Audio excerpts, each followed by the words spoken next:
Thanks for being here. Subscribe to Cheating Stories Best, so you don't miss new stories. We waited impatiently for passengers to show up at the airport's baggage area. My brother-in-law, Bob, was there with his two daughters, Danica, 9, and Louise, 7. My son, David, 12, and my daughter, Sheila, 9, were with me.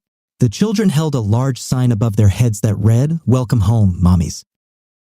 2 weeks ago, my wife, Mandy, and her sister, Helen, went on vacation to the beaches of BZ. This is a very good way to escape the cold Minnesota winters, especially in January. Finally, the plane's passengers began to appear at the door. The children burst into screams when they saw their mothers. Both women were gorgeous with their beautiful tans and beautiful smiles. Mandy kissed David and Sheila and hugged them tightly. Then she turned to me and I was rewarded with a hot kiss. I hugged her and hardly let go. "I really missed you, honey." "Wait until the evening, honey," she whispered in my ear. "I'll show you how much I missed you," and that night she certainly proved it. After 15 years of marriage, she knows a thing or two about me. One of the things she knows is how much I find tan lines a turn on. After the kids went to bed, we went straight to the bedroom. "Honey, go to bed and be ready to meet me when I come out of the bathroom." In an instant, I found myself waiting in bed. A few minutes later, Mandy came out of the bathroom wearing a thong. Mandy's most attractive feature has always been her very beautiful face, a face made for smiles. Wherever she went, she had the most beautiful face. However, she herself was her own body's worst critic. She felt that she was too short, too thin, her breasts weren't big enough, her hips were too thick. A side effect of both pregnancies was that my breasts became larger and fuller, and the thong bikini definitely showed off her beautiful curves. But the best was yet to come. Mandy stood at the foot of the bed, showing off her beautiful golden tan from the beach. First, she slowly pulled down her thong, revealing a white patch of skin at the front. There were faint tan lines where the straps of the thong were, but the spot in her private area was the same milky white as when she left. Mine got excited by this vision. She slowly unbuttoned her bikini top, letting the material hang over her chest. Finally, the bikini fell to the floor, revealing the white globes of her cute little breasts. I immediately crawled to the foot of the bed, grabbed her by the waist, and pulled her towards me, kissing her and caressing her body. She got excited from my caresses, and it only took me a few minutes to get her to her first peak. Several times I simply inhaled the musky scent of her body. "I missed you so much," she said. "And I missed you. It's so sweet." "I'm really glad to be back home," she replied. We spent a good part of the night getting to know each other again. A few days later, Mandy was cleaning the bathtub while I was in the hallway enjoying the beautiful view of her moving ass. Mandy sensed my presence and looked over her shoulder. "Why are you standing there?" "I look at your ass and wonder what I could do if you weren't wearing pants and if the kids were already in bed," I answered honestly. "Pervert," she giggled. "You're teasing." She stood up and came towards me. She took off her plastic gloves, threw them over her shoulder straight into the sink, and teasingly came towards me, rotating her hips. She pressed her whole body against me, feeling my excitement with her stomach. "That's how you can tease," she said. Normally, I would have pressed my hips down to increase contact, but I couldn't. A few seconds earlier, a feeling of fear came over me. I didn't know why, but there was definitely something wrong with the picture in front of me, but for the life of me, I didn't know what it was. "Mandy is tired of me not responding to my teasing like all men, only words and no actions," she said, thrusting her hips for the last time. She turned and grabbed the gloves. "I think I better finish the bath." It was then that I realized what a small detail had struck my subconscious. I turned pale, turned, and left. "I'm going to the garage," I muttered, not caring whether Mandy heard me or not. In the garage, I sat on a workbench, lost in my thoughts. I had a bad feeling about what I had just discovered. Did Mandy cheat on me while she was in BZ?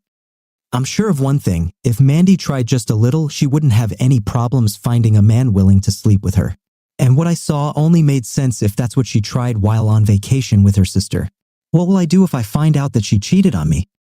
The answer was obvious. I'll leave her without a second thought. It will hurt? Well, that was already painful, but it's even worse because of our 2 children. Why did she do this to me, to us? Am I such a bad husband? These questions swirled around in my head for the rest of the evening. Although I had a very strong feeling that she had cheated on me, I had absolutely no evidence that she had done so. How can I know for sure about this deception?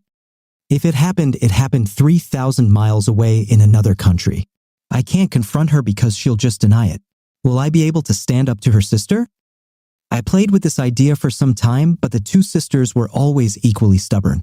All my life, I knew sisters. If one cheated, the other did too. I had to talk to Bob about my suspicions. Sometime later, I heard Mandy calling me and returned home. What were you doing in the garage all this time? Mandy asked. More than 2 hours.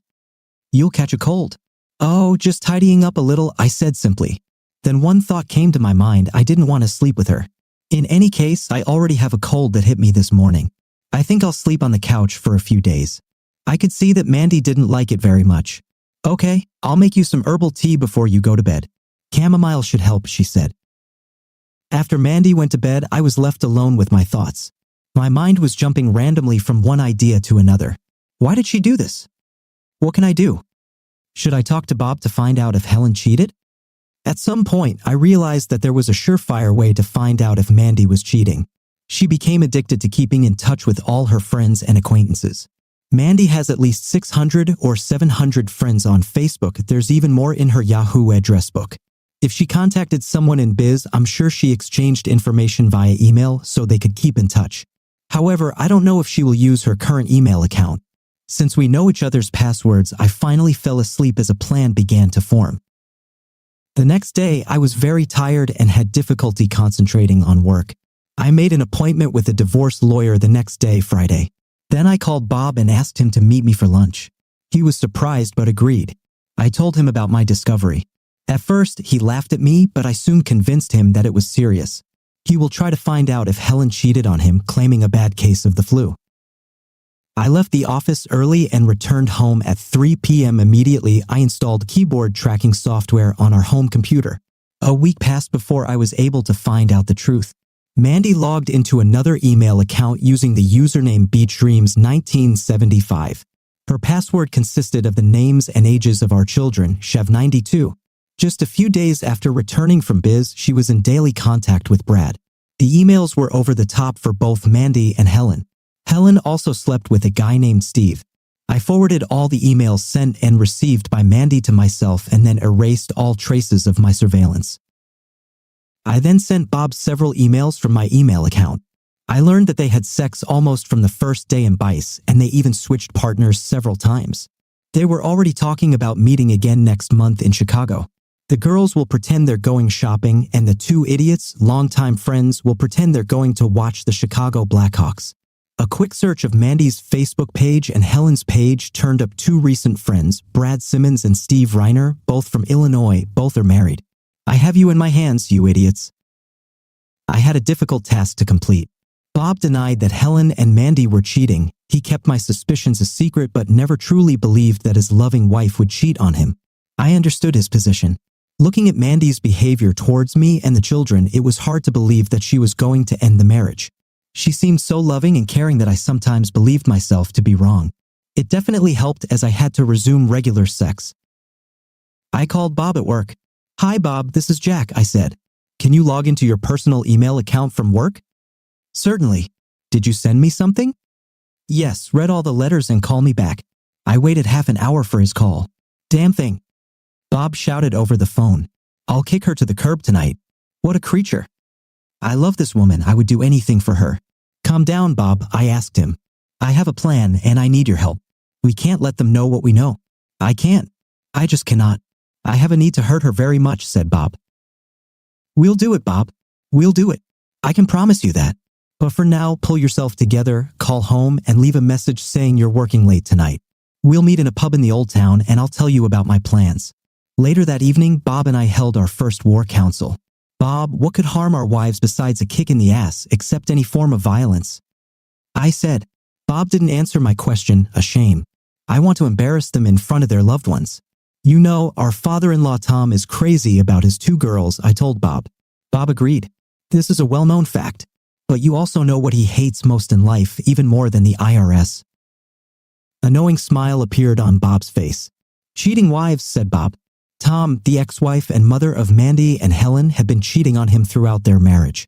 He later found out after the divorce she received custody of the two girls, the house, generous alimony and child support, and most of his company. He had to borrow a lot of money to buy her share of the business. It took years to get his company back on sound financial footing. Now he sold the business and lived well but alone. He often visited his daughters and grandchildren. I explained my plan. We only had 2 weeks left to act like loving husbands. Do as I do, Bob, I explained. Catch a few colds and work a lot late into the night. You'll be too sick or too tired to perform in bed. Bring your intimacy to once a week for show and soon we will be free of them. Of course, I returned very late that evening. Mandy was already in bed and I was just faking a terrible headache. I thought for a while about the plan of revenge but soon fell asleep. I already knew about the impending betrayal when Mandy told me that she and Helen were planning a shopping trip to Chicago. I told her it was a great idea. She expected to stay at a hotel in the city center. To show my love and support, I even booked the room myself using our joint credit card. The room was reserved for Mr. and Miss Johnston, double occupancy, as Helen and Mandy were to share a room. The girls were overjoyed. Bob also offered to pay for the room. This room was reserved for Mr. and Mr. Rowett, double occupancy, as Helen and Mandy were to share this room. Bob and I arranged everything so that each of them thought that we were renting one room. Although we knew the girls were not going to share a room, for them we had no idea their lovers would be there. The girls planned to take Friday off, fly to Chicago in the morning, and return on a late flight from Chicago on Sunday the following week. I spoke with Tom Raines, Mandy's father. I told him I wanted to surprise the two girls by bringing the kids and himself to Chicago for a family reunion. Since the trip was just 2 weeks after our 15th wedding anniversary, Tom thought it was a great idea. I asked Tom if he could book 3 rooms. He thought it would be a big surprise. Bob and I were outraged by our wives' behavior. The morning we dropped them off at the airport, they acted like 2 schoolgirls on their way to their first date, laughing at nothing and everything. They were filled with nervous energy. At the security gate, we kissed them on the cheek. They didn't even notice that neither Bob nor I said, "I love you" to them. Bob was driving us back to town. I took my cell phone and quickly called. "Hi, this is Johnston," I said to the private detective I hired. "They'll land in Chicago soon. Is everything in place?" "Yes," Alan White replied. "They will be in your rooms 2011 and 203 and everything is already set up for both audio and video. I'll have everything when you land tomorrow." The next morning, we all met at the airport. During the flight, Tom switched seats with my son David and sat next to me. "Listen, son, don't think I'm just a stupid old guy," he told me. "You and Bob look like you're heading to a funeral. You two are up to something. What is the problem?" "I'm very sorry that I kept you in the dark, Tom," I replied. "I know that you love your daughters more than anything in the world. I'm afraid to say that I have very bad news. They're cheating on you, guys. Aren't they?" He asked point blank. "Yes," I answered. "They slept with 2 guys they met and had sex for 2 weeks while they were traveling to Dubai. I have a private investigator collecting all the evidence we need for a divorce, and we will file it as soon as we catch them in bed with their lovers." Tom put his hand on my shoulder in a fatherly way. "I'm very sorry, son. I know how much it hurts. I wish the few years they lived with me were enough to make some sense in their minds, but I fear that being raised by their mother for most of their adolescence has been a constant bad influence on them." Tom began to cry. "I didn't know I could suffer so much again," he said quietly. Having come to his senses, he stood up and returned to his place. Alan White met us at the Chicago airport. He came to me with 2 envelopes, one for Bob and one for me. They contained a set of incriminating photographs as well as a DVD recording of the events of the previous night. He informed us that the process server would contact us shortly and that his operative was monitoring the 2 bedrooms. His assistant will tell us about the most compromising and awkward moment to break into the lovers. The wives of Simmons and Reiner will receive similar packages by midday. Bob and I asked Tom and Alan to look after the children for a while. We needed to see how bad it was. My heart sank when I saw Mandy in every sexual position imaginable. There was even a double penetrator photo from 2 idiots. As far as we could see, they had unprotected sex. Bob and I will need to get tested for STDs in Minneapolis. Alan White then called his assistant to see if the hotel was clear for us. The lovers went out for lunch, so everything was in order. Tom ordered 3 numbers.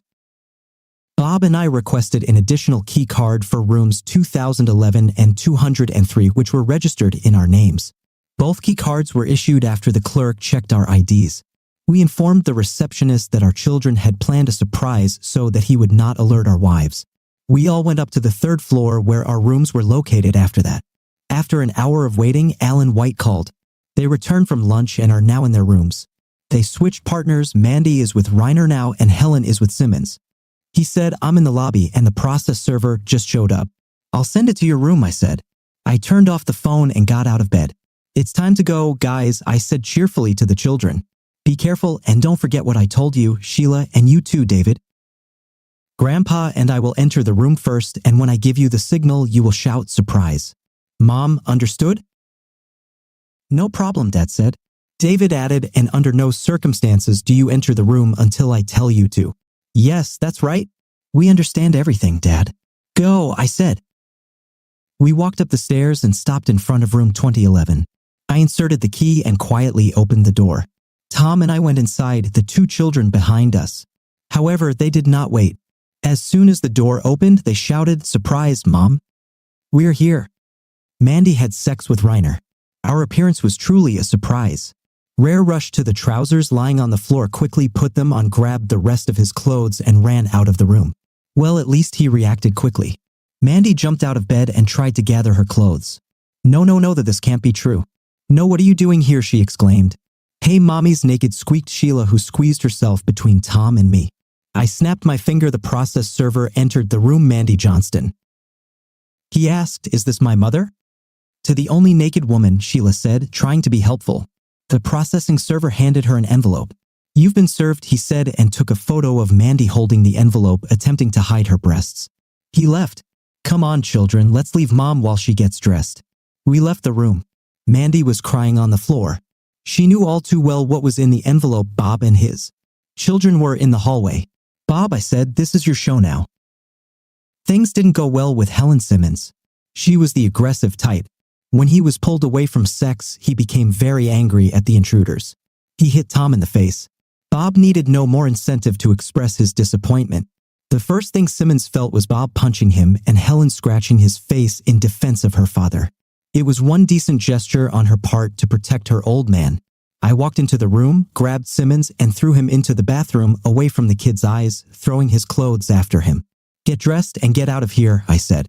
Tom, Bob, and the children left the room without any shame.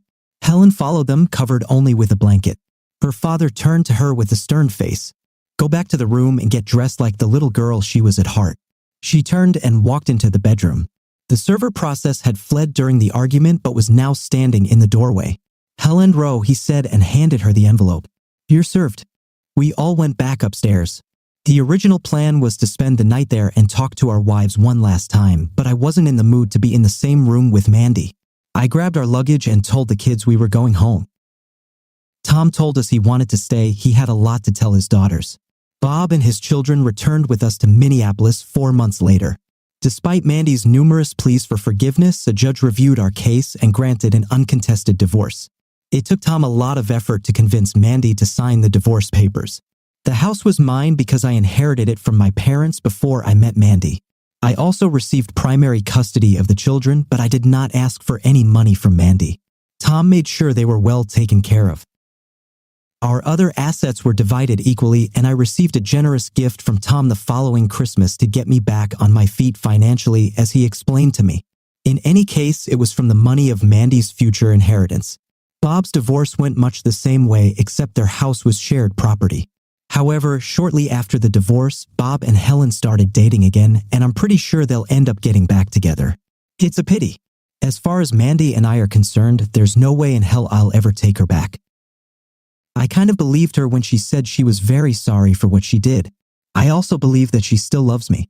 My problem is that her betrayal completely trampled my love for her and left all the love in the dust of her betrayal on the beaches of Biz. I couldn't love her anymore. For the sake of the kids, we're very polite to each other, but that's all I'll ever do. One day, when she was waiting for the children to get ready to go with her, she asked me, "I'm curious, Jack, how did you even know about the stupid thing I did in Bice?" "It's my love for tan lines," I replied. "I don't understand. I was in a bikini all the time. We never went to a nude beach or anything like that. Think about it, Mandy. What did you do every time you cleaned the bathroom with all the necessary chemicals?" "I gathered everything I needed, put on plastic gloves, and rolled up my sleeves," she said. "You forgot the one thing you always did first," I said. "You took off your rings, engagement ring and wedding ring. There was no tan line on your finger." Thank you for listening to this story. Now here is another exciting story for you to read. When I left the hospital, I was in a fog. My life had been turned upside down or inside out, as I felt. Now, by a simple DNA test, I could not and did not want to return home. I needed to think, so I headed to a bar near the hospital and ordered a large Bloody Mary. At least once, but I really needed this drink. The bar was empty, so I took my drink, sat at a separate table, and began to think. My life, as I imagined it, was now over. I'm Bob. I am 42 years old and have been married to Nancy for 15 years. Nancy is a year younger than me, and we have two beautiful little girls, 11-year-old Andrea and 8-year-old Kimberly. Just an hour ago, our life was simple, a little predictable, but full of love and wonderful moments. This has changed dramatically, of course. I didn't want to lose the girls, but if it came to that, well, in the long run, when my plan came to fruition, it would probably be better for them. Instead of a messy marriage full of resentment and mistrust, it would be better to simply end it and start over. I arrived home and Nancy's Lexus was already in the driveway as expected. The children were not at home and I could immediately talk to my wife. I'm not an actor, but I managed to hide my true feelings and even put a smile on my face. Returning from work, Nancy was in the kitchen. Since I was a school principal and she worked as an accountant, we both had a regular schedule and always shared the day-to-day work of the family. It was her day to cook dinner and she barely glanced at me when I kissed her on the cheek. I got a good look at her. She was still as beautiful as when we met, just a little tighter, as we all do over the years. Busy for several minutes, she finally put dinner in the oven and turned to me sitting at the kitchen table. As always, her green eyes and blonde hair took my breath away. I am considered a handsome man, about 6 feet tall and weighing 180 pounds, and Nancy has always been a very bright and attractive woman. She raised her eyebrows at me and her questioning gaze met my smile. Something sweet or funny? I stood up and hugged her. As I looked down at her, I realized that my height and looks were one of the reasons she allowed me into her life. My hug was followed by a gentle probing kiss that gained momentum and turned into a hungry French kiss. I paused. "I love you so much it hurts," I said. "Okay, now the moment of truth has come. Well, I have very good news. Do you know how much I love my girls?" "But I always wanted a boy." "Yes," she answered, completely confused. "Well, soon I will become the father of a boy," I said. Nancy was stunned. "What?" I don't understand. What are you talking about, the boy?" "I'm not pregnant, not with you, but I will become the father of a boy in 5 months if nothing goes wrong, God forbid," I said, forcing myself to smile. Well, the force of the powerful slap wiped away the smile. This was expected, but it still hurt a lot. "But honey, I love you. It was just an accident. It was just sex," I argued with her, but to no avail. Over the next few hours, Nancy experienced a range of emotions from devastation at the betrayal to anger and rage. The girls were sent straight to their bedroom while Nancy vented her frustration and anger. Soon, I packed my suitcase and left the house, never to return. The following week, I was served with divorce papers. The reason for divorce is infidelity. It means a lot in our state. I was only given a few hours of visiting time with the girls each week. I often received calls from Nancy who needed to vent her emotions. She was in pain, very painful. I never had an answer to her repeated question, "Why did you do this to me, to us?" All my requests to leave this behind and continue as before were met with a wall of anger and complete refusal. I was a bastard and she would take me to the cleaners. For months later, we finally made it to court. My lawyer did challenge her proposal for unequal division of assets as well as her proposed child custody. The judge began to ponder the motive. He asked if I disputed the charge of infidelity. My lawyer was not at all surprised when I said that not only did I not dispute the motive for infidelity, but I also provided data to substantiate it. Both the wife's lawyer and the judge were taken by surprise. "Do you understand, sir, that with regard to your infidelity, the plaintiff has presented no evidence, and if I rule on this divorce with evidence of infidelity, that will directly affect what my decision will be? The 50-50 division of assets you asked for would be impossible to achieve," the judge explained. "May I come, Your Honor?" asked my lawyer. Both lawyers approached the judge. Lawyer Nancy was very pleased with the development of events. However, I saw his smile freeze on his face as my lawyer presented the judge with medical DNA evidence of Nancy's long-term infidelity. I could tell the judge was really angry. After some time, he removed both lawyers from himself. I knew what was going on, but Nancy had a puzzled look on her face. The lawyer whispered something to her. Her face turned pale as if blood had flowed out of it. She looked at me in complete amazement. The judge said, "This is an unexpected turn of events, and I am really put off by the overall impression that this court has been taken advantage of and deceived. However, I must understand that divorce proceedings are always a way to take revenge on the other spouse." The judge looked at me. "You were playing a dangerous game of perjury, and without this subsequent confession, it could have cost you dearly. Could you take a moment to explain, Your Honor?" When I found out that neither of my 2 children were mine, as confirmed by DNA testing, but had the same father, this meant that my wife had been cheating on me throughout the marriage. I am guilty of wanting her to also go through all the pain and sadness that her behavior caused me, I began to say. She can now take comfort in knowing that every bit of emotion she's felt over the last few months is what I'm feeling too. It didn't matter that her emotions weren't based on facts. I should also note that all my requests to leave my confession behind were categorically rejected by her. At least I wasn't lying by omission like she had been doing for the last 12 years. I love our 2 children deeply and wanted her to accept my offer to leave everything behind. I was willing to try to forgive her for the sake of the children. Within 4 months, she had many chances to avoid this mess and save our marriage. She didn't. The assets were split in 2, and the judge also ordered shared custody of our 2 angels. A few months later, after finding out who the father was, I also won a lawsuit against Nancy's boss, who awarded me over $200,000 in past child support and other expenses because DNA showed he was the father. Then, after testimony from some of Nancy's employees and managers who knew about her long-term affair with her boss, my lawyer sued their company for a much larger sum. The payout was ultimately agreed upon at about $450,000 for me after attorney's fees. Just to be clear, I love these 2 girls very much and want them to continue to be a part of my future. Dear viewers, thank you for staying with us and supporting our channel. See you again.